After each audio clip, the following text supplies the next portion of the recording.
Assalamualaikum warahmatullahi wabarakatuh. Kami dari kelompok 1 ingin mempresentasikan tentang mata kuliah akuntansi manajemen dengan materi pengertian dan konsep dasar akuntansi manajemen. Sebelum memulai presentasi, kami ingin memperkenalkan terlebih dahulu. Perkenalkan, nama saya Alfiana. Nama saya Monika Sondra Putri. Saya Rosyana Bethesda.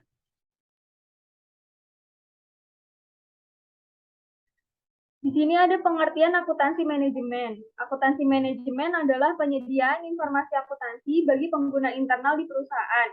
Akuntansi manajemen adalah sistem akuntansi internal perusahaan dan dirancang untuk mendukung kebutuhan manajer akan informasi. Manfaat dari akuntansi manajemen sendiri itu yang pertama untuk menyajikan informasi bagi manajer sehingga mereka dapat membuat keputusan yang lebih baik dan menciptakan nilai bagi perusahaan. Yang kedua, informasi tersebut menolong manajer dalam memberikan informasi mengenai dampak dari beberapa keputusan operasi dan strategis dalam ukuran kinerja non-keuangan dan pengaruhnya terhadap kinerja keuangan perusahaan. Lalu ada tujuan akuntansi manajemen. Yang pertama itu ada perencanaan. Lalu yang kedua ada pengendalian. Dan yang ketiga itu pengambilan keputusan. Perbandingan akuntansi manajemen dan akuntansi keuangan. Yang pertama, akuntansi keuangan itu fokusnya eksternal. Harus mengikuti aturan yang ada, informasi keuangan bersifat objektif, orientasi historis, informasi tentang perusahaan secara keseluruhan, dan yang terakhir itu lebih mandiri. Lalu, akuntansi manajemen itu yang pertama fokusnya internal.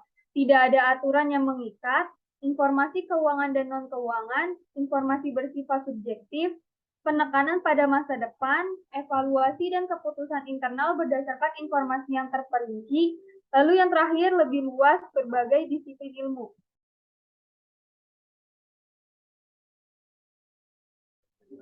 Lalu ada tema baru dalam akuntansi manajemen. Yang pertama, metode activity based cost system. Yang kedua, orientasi pelanggan. Yang ketiga, perspektif lintas fungsi. Keempat, total quality management. Dan yang terakhir, waktu sebagai elemen bersaing. Selanjutnya akan dibacakan oleh Monika. Activity Based Cost System atau ABC System adalah metode pembulanan biaya yang menelusuri biaya ke aktivitas kemudian ke produk. Yang kedua, ada dua anggapan penting yang mendasari ABC System. Yang pertama, aktivitas menyebabkan timbulnya biaya, dan yang kedua, produk menyebabkan timbulnya permintaan atas aktivitas. Yang ketiga, ABC System meningkatkan keakuratan perhitungan biaya dengan menekankan pada biaya dari banyak aktivitas atau tugas yang harus dilakukan untuk memproduksi sebuah produk atau menawarkan sebuah jasa. Orientasi pelanggan, posisi strategis. Yang pertama, kepemimpinan biaya. Yang kedua, produk superior melalui diferensiasi. Yang berikutnya ada rantai nilai atau value chain, sekumpulan aktivitas yang diperlukan untuk merancang, mengembangkan, memproduksikan, dan mengirim produk atau jasa, juga menyediakan layanan dukungan bagi pelanggan. Perspektif lintas fungsi. Ketika pendekatan rantai nilai digunakan dan nilai pelanggan diutamakan, perusahaan akan melibatkan banyak pihak. Berbagai fungsi ikut dilibatkan sehingga koordinasi lintas fungsi sangat dibutuhkan untuk mendukung manajemen dalam proses pengambilan keputusan.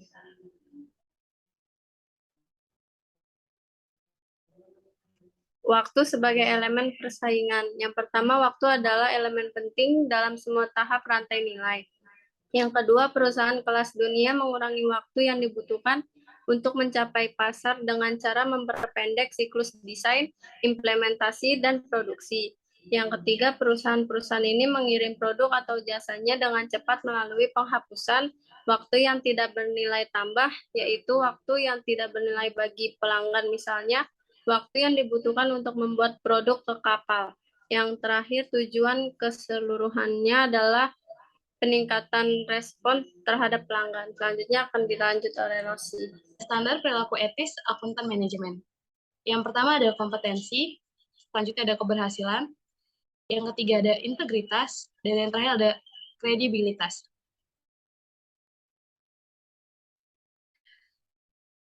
Selanjutnya ada konsep dasar akuntansi manajemen. Yang pertama ada pembebanan biaya, yang kedua ada biaya produk dan jasa, yang ketiga ada penyusunan laporan laba rugi. Selanjutnya ada biaya atau cost. Biaya adalah sejumlah pengorbanan sumber daya ekonomi, kas atau ekuivalen kas, untuk melakukan suatu kegiatan yang diharapkan akan menghasilkan manfaat ekonomi atau pendapatan di masa yang akan datang. Sejumlah kas yang dikeluarkan untuk membeli bahan baku akan menjadi biaya bahan baku tersebut. Demikian juga upah tenaga kerja yang dibayarkan dan overhead pabrik yang digunakan untuk memproduksi produk jadi, merupakan biaya produk jadi tersebut. Selanjutnya, sebelum terjual, produk jadi tersebut merupakan aktifah yang disajikan di neraca sebesar biayanya. Jika produk jadi tersebut terjual, maka biaya yang melekat padanya akan disajikan sebagai beban atau expense di laporan laba rugi.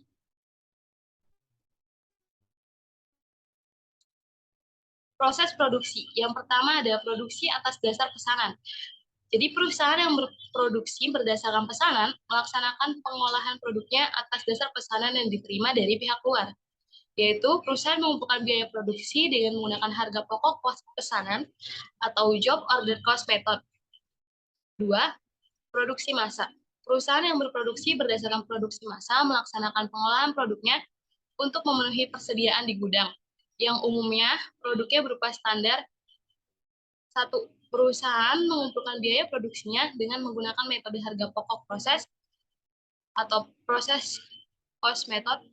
Yang kedua, dalam metode ini, biaya produksi dikumpulkan untuk periode tertentu dan harga pokok produk satuan produk yang dihasilkan dalam periode tersebut dihitung dengan cara membagi total biaya produksi dengan jumlah satuan produk yang dihasilkan dalam periode yang bersangkutan.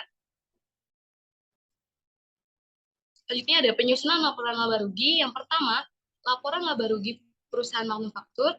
Yang kedua ada laporan laba rugi perusahaan dagang. Yang ketiga ada laporan laba rugi perusahaan jasa. Sekian yang dapat kami sampaikan dari kelompok 1 mengenai pengertian dan konsep dasar akuntansi manajemen. Kurang lebihnya mohon maaf. Wassalamualaikum warahmatullahi wabarakatuh. Terima kasih.